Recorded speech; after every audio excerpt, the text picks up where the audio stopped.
The broadcast is now starting. All attendees are in listen-only mode. Hello, and welcome to today's ZigBee Alliance webinar, ZigBee Retail Services, Delivering Next-Generation Shopping Experience. Slide 2. Before we get started, please note that this presentation is being recorded and will be available for viewing on the ZigBee website a few hours after the webinar concludes. Everyone registered today will receive an email with a link to the webinar recording and presentation.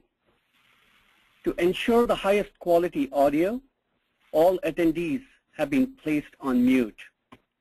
However, you can ask questions using the question and answer box on the webinar control panel. We will attempt to answer as many questions as we can at the end of the presentations. Slide 3. Here is our agenda for the event.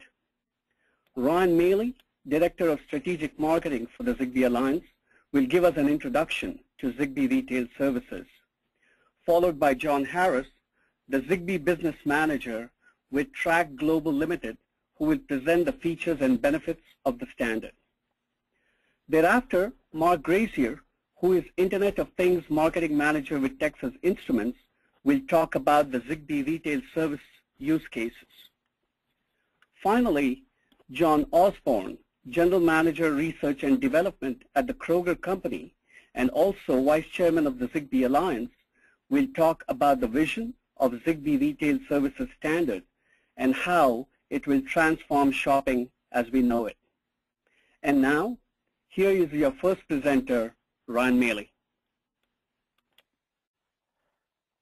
Hello, everyone, and welcome. Thank you for attending the webinar. We are very pleased, the ZigBee Alliance and all its members, to present Introducing Retail Services and announce the ratification of our newest standard. You can see on the next slide that ZigBee Retail Services is just that. It is a standard designed for the retail shopping experience. And like all of our standards, it is designed for device-to-device communication, and it is driven by requirements of particular markets. In the retail market, requirements are driven primarily by two things: the need to enhance the shopping experience and improve it for the consumers in the store, and the need to help retailers become as efficient as possible.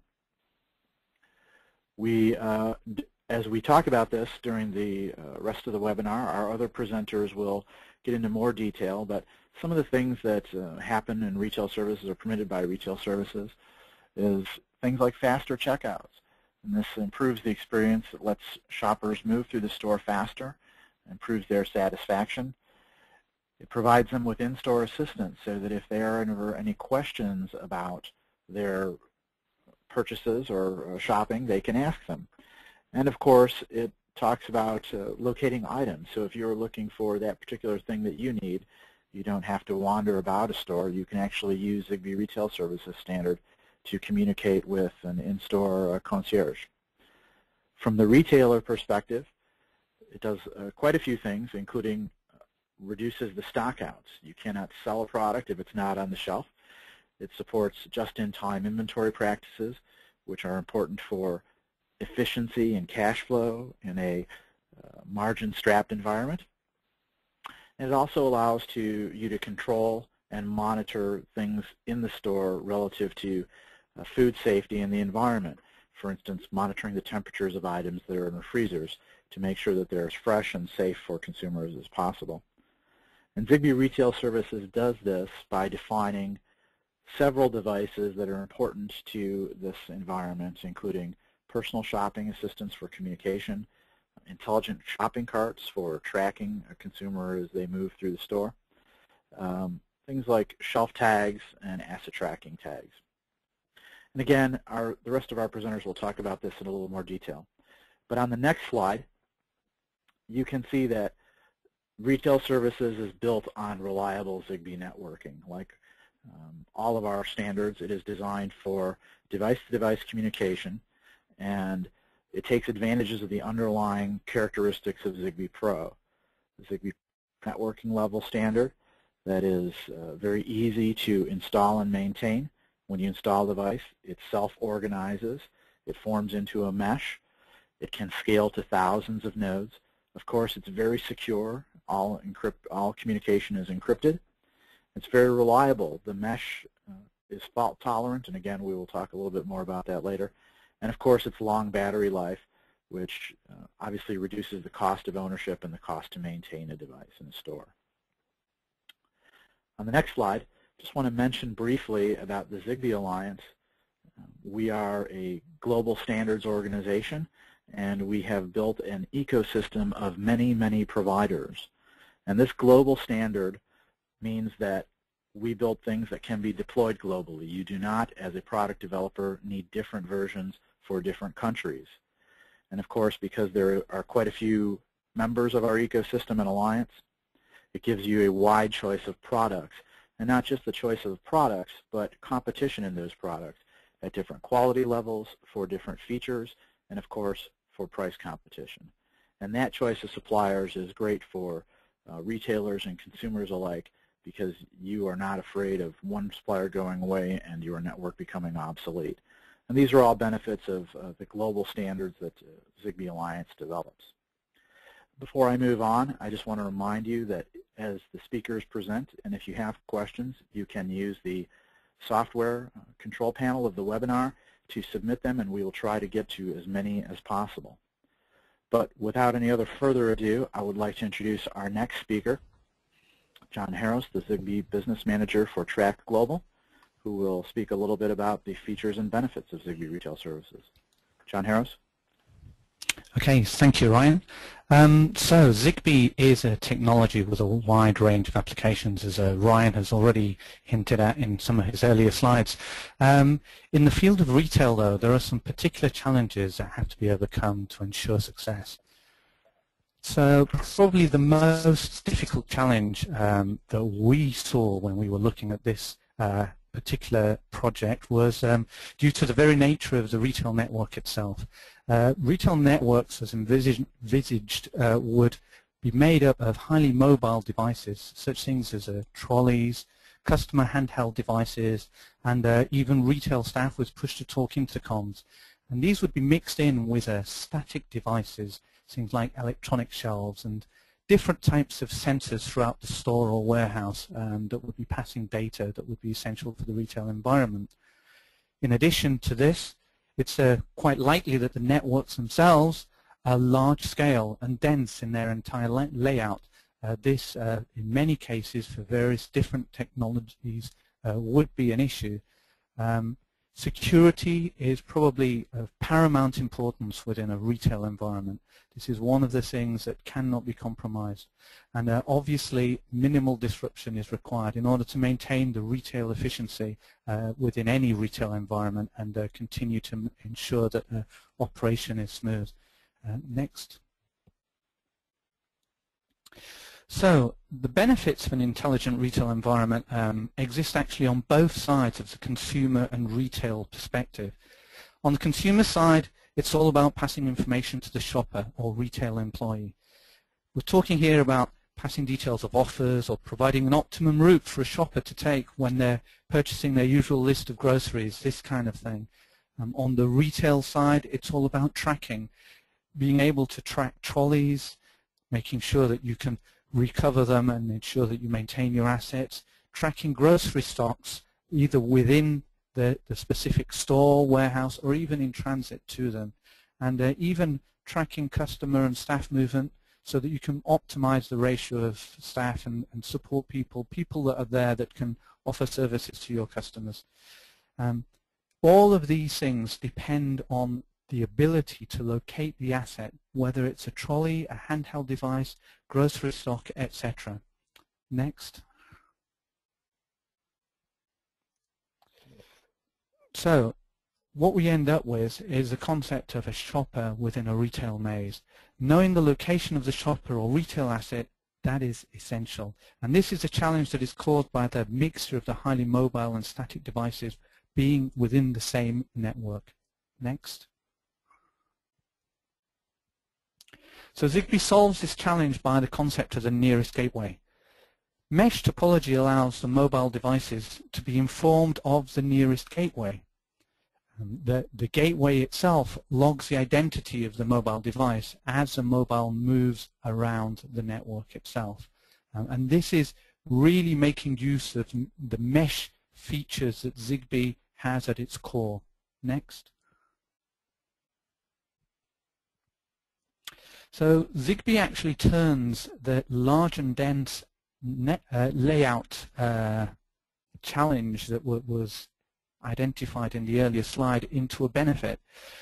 So as a gateway, they're all static devices within the network. They have known locations, and as such it's possible to track a mobile node wherever that may be and track its movement throughout the network. And this is based on identifying which is the nearest gateway to that mobile node. One thing to note here is that when we talk about the nearest gateway, we're actually talking about the number of packet hops, so the way the wireless transmissions are being passed through the network.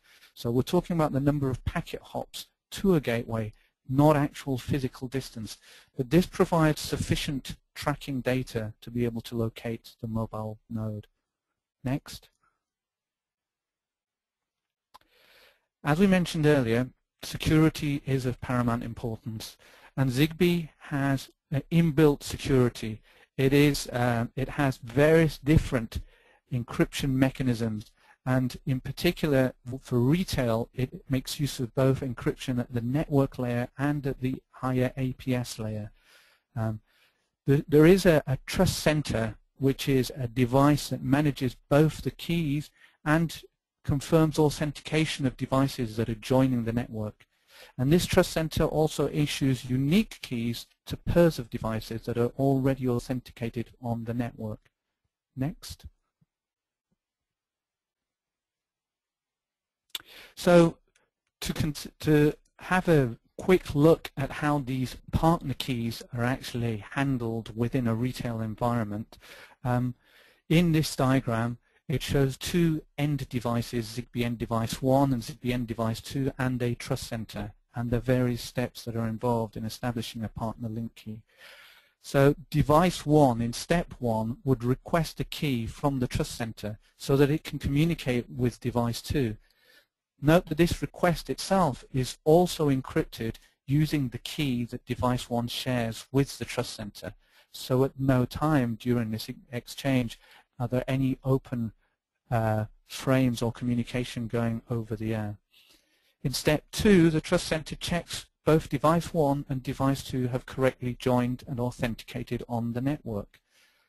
The trust center then securely, again using the keys that have been uniquely established between the trust center and device 1 and device 2 separately, so two separate keys, it then delivers the new partner APS key to both device 1 and device 2. So this is the same key being transmitted to both device 1 and device 2. And finally, that is the key that device 1 is then able to use when communicating with device 2. So just to reiterate, no communication has actually gone over the air that isn't already encrypted at any time, but a unique key is passed to device 1 and device 2 that no other device on the network actually gets sight of, so the security between those two devices is maintained. Next. So ZigBee in itself has some properties that are especially useful within the retail environment. The wireless mesh capabilities of ZigBee allow for built-in redundancy. This makes sure that even when devices fail, when they stop working for whatever reason, you always have confidence that the data that is being communicated across the network is always going to find a path through. Next. So in this slide, we're now going to have a quick look at an example of what I'm talking about in regards to the self-healing capabilities. So, next. So first of all, in this example, we see communication occurring between the home connectivity device that is functioning normally through the gateway in the top right-hand corner of the network. Next. If something were to happen to that gateway, let's say someone unplugs the mains power or the battery dies or some fault develops, then the home communication connectivity device is still able to communicate with the retail server via the gateway that is located in the bottom right-hand corner. Next. Even if a further failure were to occur in the intermediary node within the network, the communication is still maintained, an alternative path is found, and the home connectivity device continues to communicate with the retail server. In this way, ZigBee ensures that communication is maintained with minimum disruption and in an automatic fashion that ensures that data continues to flow throughout the network. Next. So, summarizing the benefits, locating mobile devices is something that this technology is able to do very, very efficiently. It allows for shoppers to be informed of offers, usual purchases, optimizes movement through the store. It allows for tracking of retail assets. It allows for optimization of the layout. The retailer can identify dead spots, as we will see later on in this webinar, and optimize stock layout. Next. Furthermore, ZigBee Retail Services is a secure technology. Devices are authenticated on joining, and pairs of devices are allocated unique keys that no one else gets visibility of. And finally, it is a self-healing technology, which means that communication is always maintained. Sensors that are distributed throughout the retail environment, when alarms occur, those alarms get through, and that is a very important aspect within the retail environment. And that concludes the features and benefits part of the webinar. So I'd now like to pass you across to Mark, who's going to have a bit of a talk about the use cases that these features allow. John, thank you very much, and good day, everyone. We're going to change a little bit of the direction here and really talk about what this means for the shopper or consumer that's walking in the store. Next slide, please. So really what we're talking about is creating an entirely new shopping experience at your fingertips. The key concept here is that we're trying to give the consumer or the shopper more control as they enter the store by pushing data from the central server or the home connectivity device directly on the customer handheld device that they'd use for shopping in the store. This really starts with the electronic shopping list that the customer would build as they're at home and eliminate the typical paper scrap list that you would take into the store. And the key advantage is since this home connectivity device also has information as to where the product is listed in the store, we can build a very efficient route for the consumer so he doesn't have to go back and forth through all the various aisles in the store. By having the data concentrated in a back-end server and putting it into the device, he can find products easier and faster because of the item location capability that we have built into the system. Also within the device is the capability to do a price check.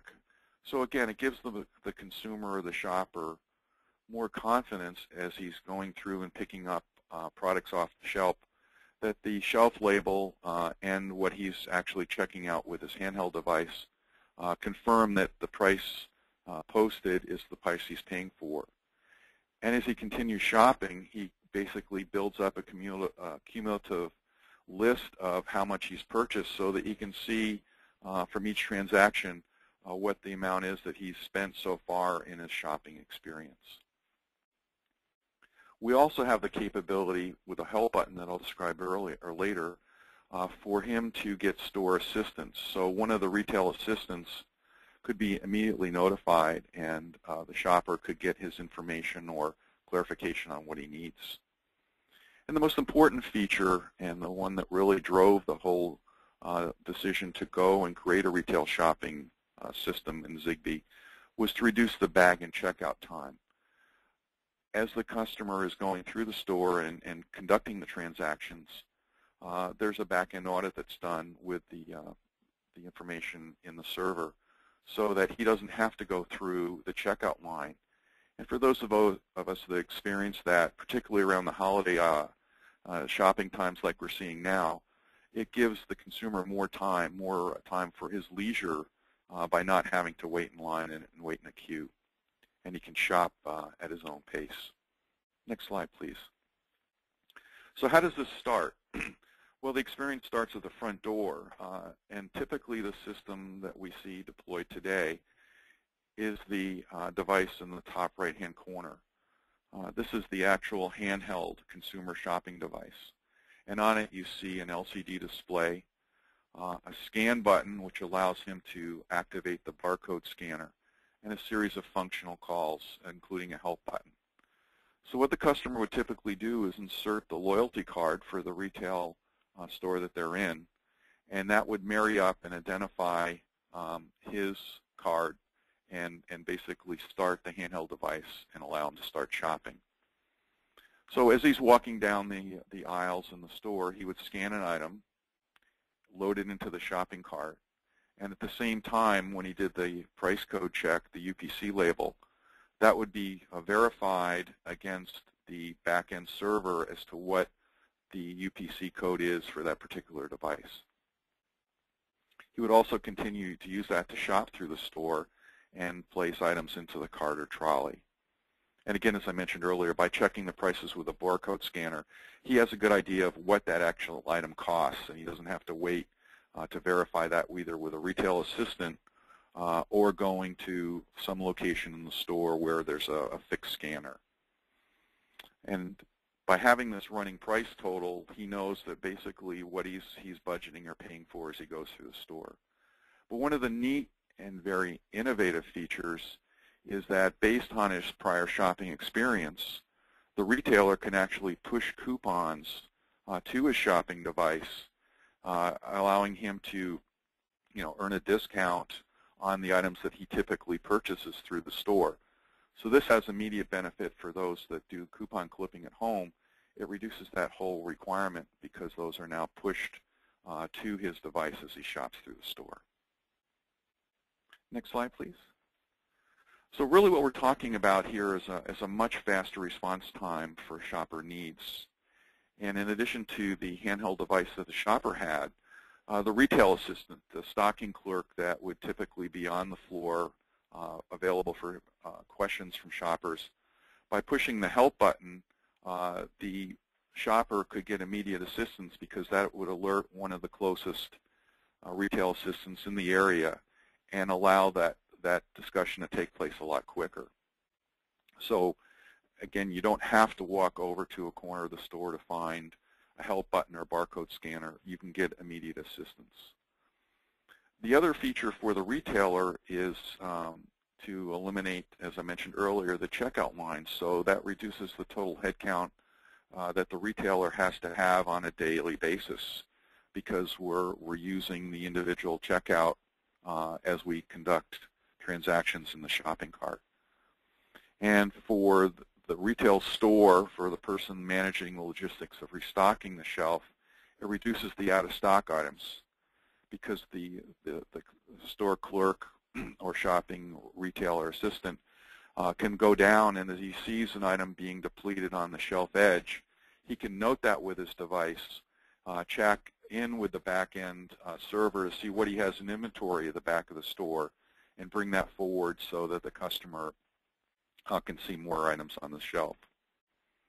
And one of the neat and innovative features of this is to have special alerts.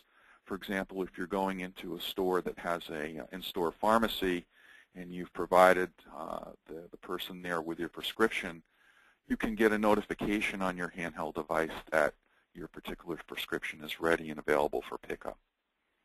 So these are a quick summary of the use cases that we currently see being considered in the retail system today. And I think you would agree with me that it brings a lot of neat and innovative changes to the way shoppers go and transact their business in a store today. So now I'll turn over the presentation to John Osborne, and he'll talk about the vision going forward and how we see ZigBee Retail Services being used in the future. John? Thank you, Mark, and good day, everybody. The following set of slides will give an overview of how ZigBee Retail Services can be implemented within a retail environment. That could be in a traditional box store, a grocer, or a food retailer concerned about the field to fork or food safety. So let's go to the next slide, please. The first slide that we see represents a high-level view of the supply chain. This could be for food products grown on farms or manufactured product in plants and facilities.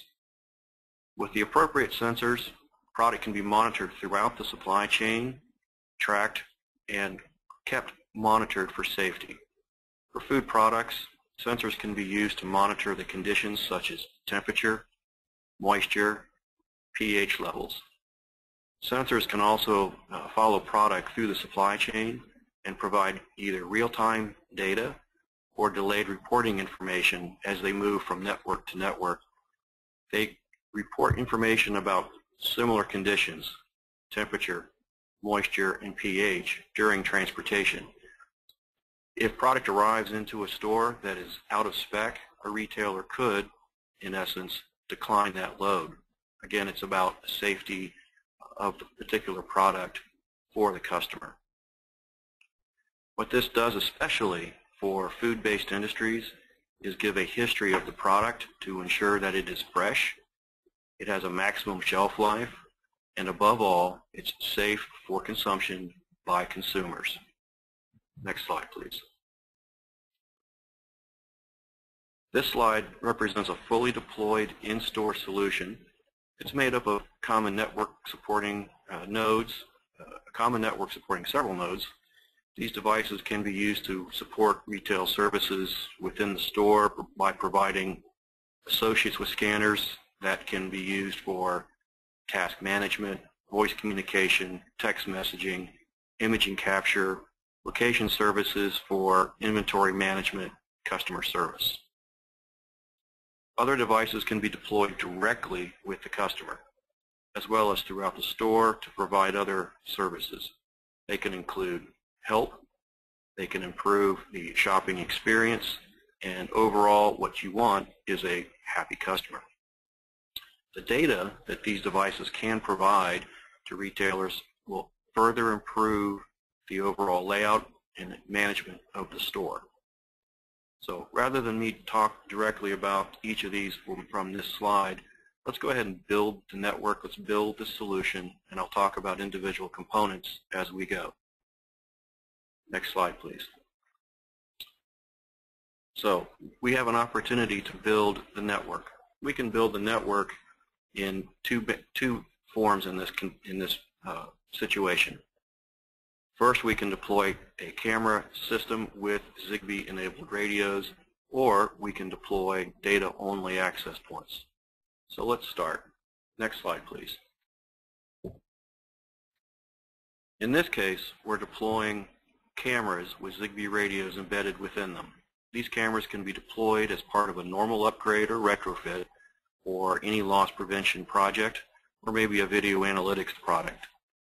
The key here is by deploying an already common solution, you have begun building your ZigBee-based network at really no or greatly reduced cost. It's very holistic. Next slide, please. This slide represents a data-only network. So we don't have any other solutions to replace cameras, video systems. We're simply deploying the base network. ZigBee network devices can also be used to support other ZigBee solutions. For example, energy management, building and home automation, lighting, telecom, health services. But our focus today really is ZigBee Retail Services. So next slide, please. This slide shows a hybrid of ZigBee Retail Services with cameras and access points as the network. The cameras can be deployed to meet the need of any loss prevention organization. The access points are deployed to fill in any gaps to improve connectivity, communication, and further refine location services. Next slide, please. This slide shows the deployment of handheld devices.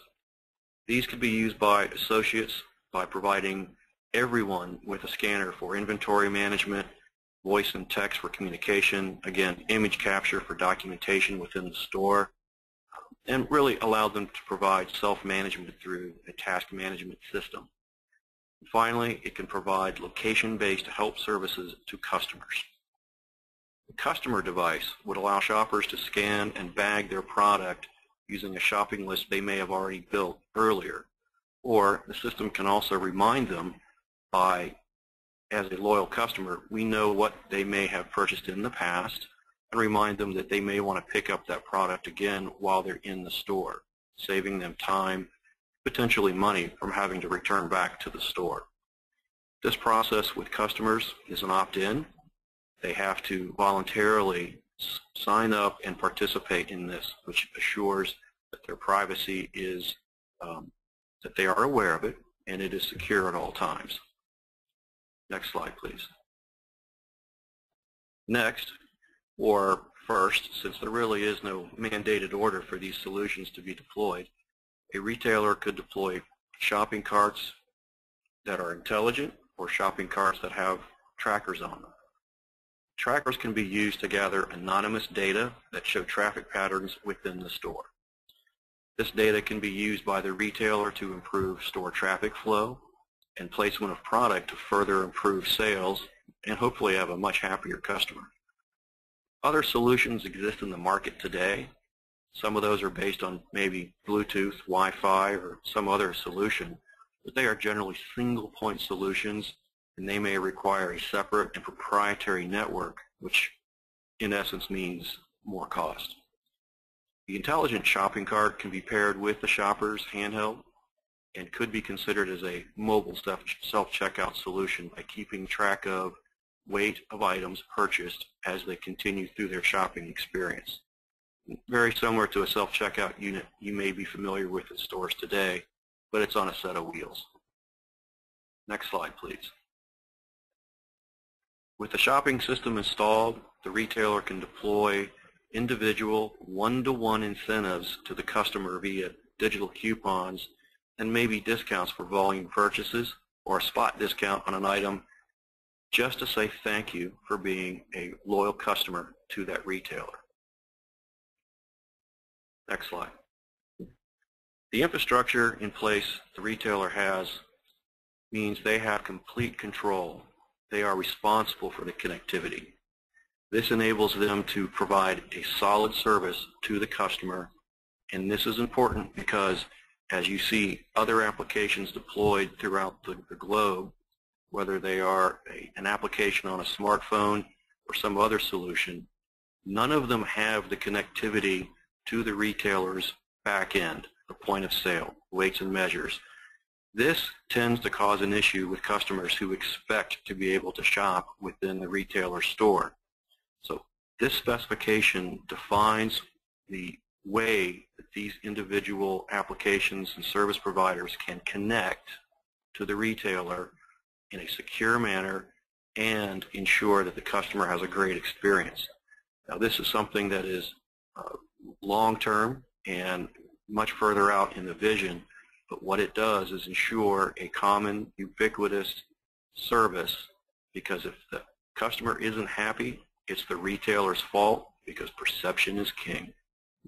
Next slide, please.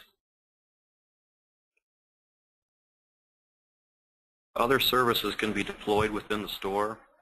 In this case, we're deploying temperature monitoring sensors. We can put them in coolers, freezers, heaters, produce areas, other locations to automatically monitor and report temperature, moisture, and humidity. This is used to ensure that the product stays within appropriate ranges, which result in less loss for the retailer, again, longer shelf life for the product, and for the consumer, the product will last longer once brought home. Most importantly, again, it's about being safe. If product is found to be out of spec, whether it's through power failures or improperly maintained equipment, that information is passed immediately to the store management that product can be removed from shelves and not sold. Next slide, please. Other services to deploy could be energy management solutions. Retail environments can be large consumers of energy, and any reduction in use can save both money and energy for the retailer, which then savings are passed on to the consumer. Consider it from a green perspective. Sensors can monitor and manage lighting, energy consumption. They can notify management about open doors, windows, refrigerators that are left ajar, things of that nature. Next slide, please. Another item that could be deployed, again, in any order, could be an electronic shelf label. We know that in the industry as an ESL. These are fairly common in the industry today, but are generally separate network, separate infrastructure, again providing a single point solution. As with any ZigBee retail service device, you don't need an additional network with that associated device. You need only deploy the device at the shelf. Next slide, please. This is an example of a shopping cart tagged with a ZigBee retail service tracker. It shows that the shopping cart has been in the store, used throughout the day, and there is no personal data collected about individual customers who have used this cart. This data allows merchandising and marketing retail experts to better lay out the store, better improve the shopping experience for customers, and it can help, maybe find a lost cart here and there on the property. It could also be used to better understand the number of carts needed on a daily basis. In essence, right-size your inventory so that customers have shopping carts when they need them and don't over-purchase shopping carts that may end up stacking outside and not really used on a regular basis. Next slide, please. This slide shows a single shopper that opted in to the shopping experience. They picked up a customer shopping device, they logged in, and began shopping. This allowed them to shopping list, receive coupons, potential offers, and use location-based services to, one, find product, but also, if in need of help, press a help button on the device, and an associate can be notified and dispatched to them fairly quickly. That process can be done in a very quiet manner also, so that it is device-to-device communication, not overhead paging. I've heard in the past where someone overhead has said customer needs assistance in a particular aisle. Next slide, please.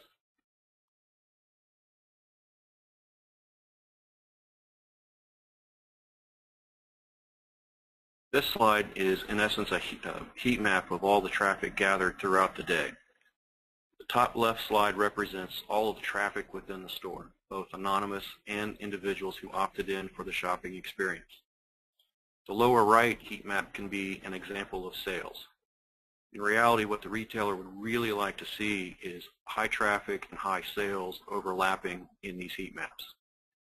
This data is extremely valuable to the retailer in improving the shopping experience for customers and can go greatly towards improving sales.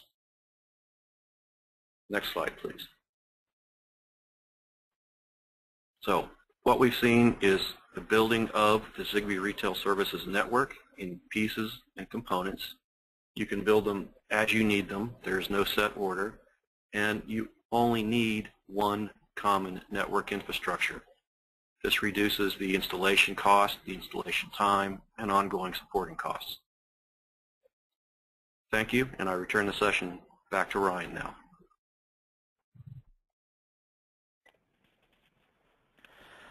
Thanks, everyone. We've been getting a few questions in, and I'm not sure we'll have time to cover all of them. We're trying to be respectful of everyone's time and perhaps end a few minutes early from the top of the hour. But I am going to go ahead and start, and as I'm talking, feel free to issue some more questions through the chat function of your webinar control panel. My first question might be for John Harris. John, we have a question about the home connectivity device in the retail environment. Can you talk a little bit more about what you think that is and how it might work?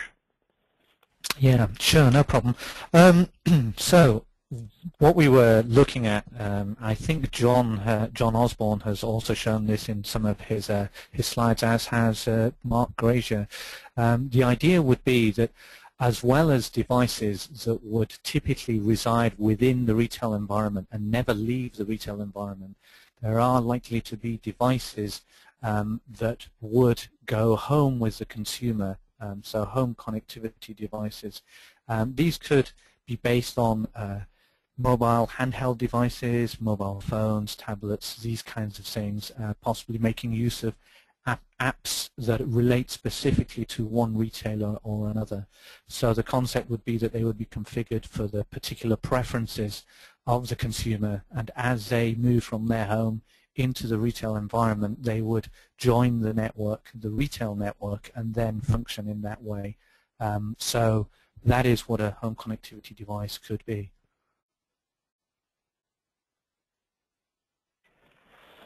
Thank you. Mark Grazier, we have a question about the use of ZigBee in the retail environment instead of Wi-Fi. Can you talk a little bit about directly the advantages of ZigBee in this environment?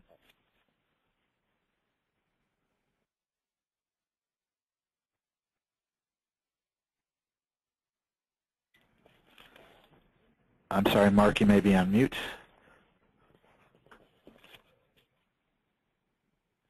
Okay, well, perhaps we've lost Mark. Ryan, do you want me to give a quick response on that one? Please. Yeah. Okay. So go ahead. I think one of the key aspects here that I mentioned in my presentation was the locationing.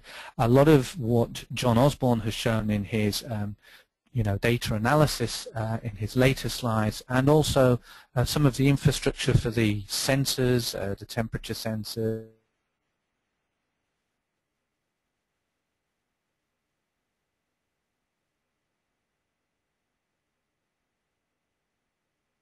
the star topology.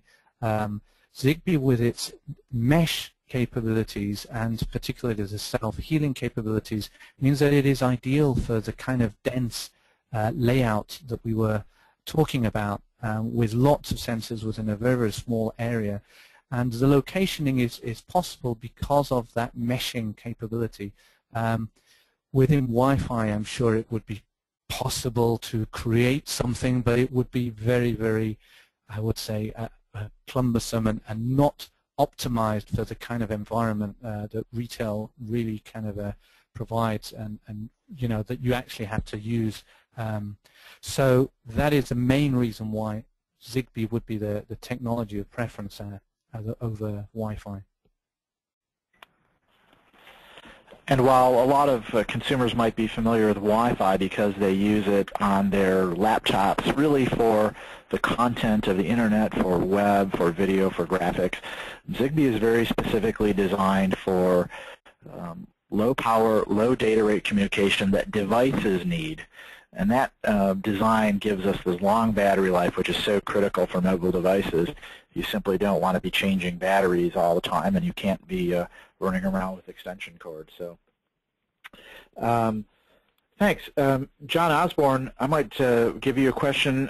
There was a mention about, well, there's been a lot of talk lately in the media about opting out and about sharing locations and privacy.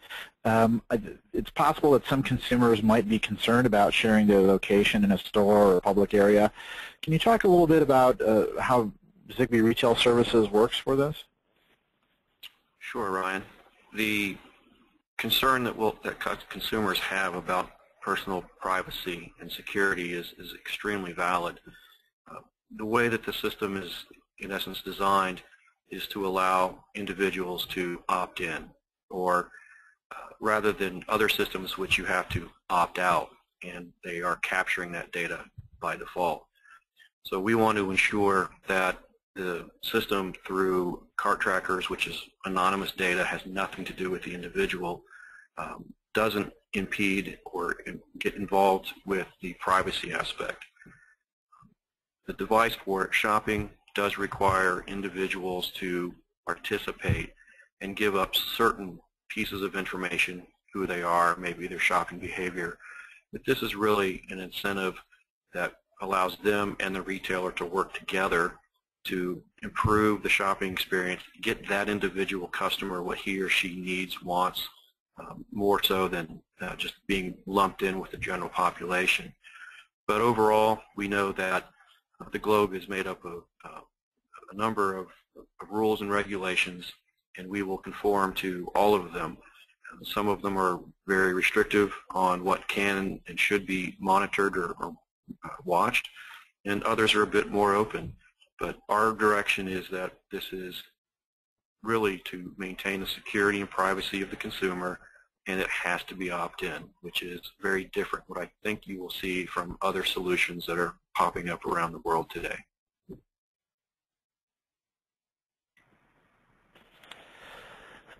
Thanks, John. I have another question. Perhaps, John Harris, you can take this one. Is the handheld device in ZigBee Retail Services, is that equipped with payment functions? At this time, I don't believe it is, but it is some. That is the kind of functionality that is on the roadmap for future development.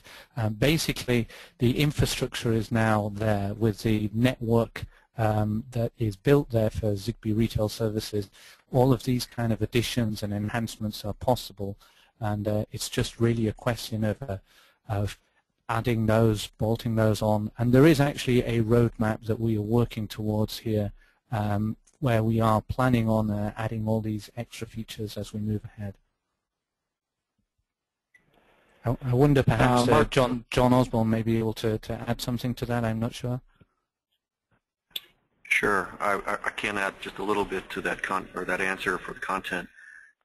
Retailers really rely on a point-of-sale system for payment, and these systems are somewhat unique by provider and further unique by the retailer working with their service providers to make it additional enhancements for their and their customers' benefit. For a single specification, in this case the 1.0 specification of ZigBee Retail Services, to support the wide variety of those point of sales is a little too much to handle at this point. So as we go forward, the payment process, I think, really does need to be defined and will fall out of future specifications as we probably see much more involvement from the vendors and providers of point-of-sale solutions, such as the Wincore Nextdoors of the world, IBMs, NCRs, etc., Fujitsu's. So they really have to be part of this process to integrate it with their point-of-sale. Mark Grazier, are you with us? Yes, I am. Can you hear me all right now, Ryan? Yes, thank you, Mark. Appreciate it. Mark, I wanted to ask you a question. Perhaps we saw in John Osborne's last example about the data collection, and I know that you're in the IoT business, and data collection is a big area and advantage of sensor networks. I wonder if you comment a little bit about some of this kind of availability of sensor data and the things that people are doing with it and how it might work in retail. Sure, that's a great question. We're seeing basically two different deployments of this. For a lot of sensor devices that are basically off 90 to 95% of the time, with the ZigBee technology, it really enables them to store data. And for example, in the use of a temperature tag, when that tag goes out of variance, it gets too warm in a cold chain environment, it sends an alert message. So in those cases, most of these devices are fairly dumbed down. There's not a lot of storage capability, but there's enough to send messages forward to a central device that would act on it, for example, like the retail assistant handheld device. There's other devices which require a little bit more information at the end product or end device level, and we're seeing customers adding a lot of storage capability onto that so that they can have a much bigger timestamp or data log on their information. But I would say the large majority of cases, what we're doing, as I mentioned earlier, is we have this central server or this cloud interface where we're basically keeping a lot of the repository of information like product codes, basic information, basic weight, number of calories in a particular product, etc. And on demand, that would be pushed down from the cloud to the consumer or someone that wanted to get information on the data. So I would say that as we go forward, what we're seeing is a marriage of these large cloud-based service architectures that are using very simple, low data rate ZigBee devices to pass information to the cloud. Well, I think that we at the ZigBee Alliance see this type of operation in other environments. ZigBee networks have enabled sensors to be placed into places they couldn't before, and the quantity of sensors, because of the low cost nature of the technology, is certainly growing very rapidly. And I think that all this data being collected and stored centrally is just making new kinds of analysis possible that I'm perhaps not clever enough to figure out what will be done in the future with this, but this massive amount of data is just going to, I believe, turn up a lot of interesting things that clever marketers and process experts will be able to analyze. And in fact, I'm going to use that to kind of segue John Osborne. Could you elaborate a little bit about how ZigBee Retail Services helps in the sensing and reporting of food temperatures that go out of variance? How would that work? How do you see that working inside the store? And what are the kind of safety implications for that? Sure. So let me address the first part of that question is, how does that work from an infrastructure perspective? The sensors are monitored, can be monitored within the store itself, and that data is managed, stored, and potentially passed on from a store location to a more central location. There are two opportunities to act upon that information. At the store level, the data could be acted upon immediately by store personnel and, in essence, dispatched through their associate device or other solution, whether it's cell phone notification, overhead paging, if the situation is extremely dire or important. The other aspect of that is with the central storage of information, a retailer can begin to gather a lot more information about their overall environment. They can begin collecting data on specific coolers, bunkers, manufacturers, which then further helps their ongoing service and support models, maybe even from maintenance agreements, etc., improving their just-in-time maintenance, or in essence, paging people after hours who may not be at a store if it's closed to address an issue. Where this becomes important, especially from someone who is in the food industry, whether it's a grocery retailer or a restaurant, this information becomes vital because food really does need to be kept at a particular temperature or humidity, and it really does come down to the safety of the consumer. And I think globally, food safety is a very important issue, and I think we will see a lot more of this both in the U.S., and I firmly believe we'll see a lot of this over in Asia as they really begin looking at these type of solutions. Well, it's an interesting point because we've certainly seen some things in the news recently where food safety issues in one part of the world have affected another part of the world, and there really isn't a way for that retailer to monitor what happened thousands of miles away and perhaps days and weeks ago. So kind of interesting to think about ZigBee moving through the whole supply chain there to provide monitoring. I have about 6 minutes before the top of the hour. I want to be respectful of everyone's time. I've got time for perhaps one or two more questions. Mark Grazier, can you talk a little bit about the location aspect of the tracking carts and the accuracy, et cetera, and a little bit in more detail about how that works, please? Sure. So thanks, Ryan. The basic way that we track packets information is by the received signal strength, and by having these devices that John Harris described on the ceiling, that basically optimizes the capability of doing location tracking. So as each packet of information is sent out from a particular device, it includes the query or how the receiver end of this end device got the information or the signal from the top of the ceiling or whatever. And we use that to dynamically adjust the transmit power or receive sensitivity of each device. This is a dynamic process that occurs within milliseconds of each transmission. And what that allows the devices to do, again, being very considerate about battery life, is to turn down the transmit power so we don't need to shout and basically increase the amount of radiated energy inside the store.